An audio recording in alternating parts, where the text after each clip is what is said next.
শিক্ষকসকল যাব নিবিচাৰে দুৰ্গম অঞ্চলবিলাকত। এনেকুৱা বহুত চহৰ অঞ্চল আছে য'ত কোনো শিক্ষকে তালে বদলি হৈ ৰেচনেলাইজ হৈ যাব নিবিচাৰে, গতিকে সৰ্বশক্তি প্ৰয়োগ কৰে, বিভিন্ন ধৰণৰ প্ৰচেষ্টা চলায় যাতে তেখেতৰ বদলীকৰণটো চহৰ অঞ্চললৈ নহয়। মাননীয় মুখ্যমন্ত্ৰীৰ লগত সিদিনাখন এই বিষয়ত আলোচনা কৰিছো।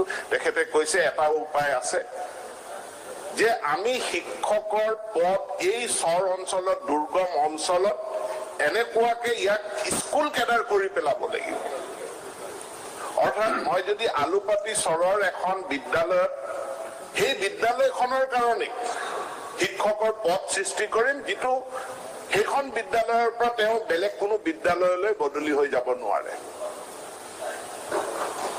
বা এটা চৰত এটা ক্লাষ্টাৰ কৰিম, তেওঁ সেই চৰটোৰ ভিতৰতে এখন স্কুলৰ পৰা আন এখন স্কুললৈ যাব পাৰিব, কিন্তু তেওঁ ধুবুৰী টাউনলৈ ওলাই আহিব নোৱাৰে, আৰু ওলাই আহিবলৈ হলে তেওঁ চাকৰিটো পদত্যাগ কৰি থৈ আহিব লাগিব।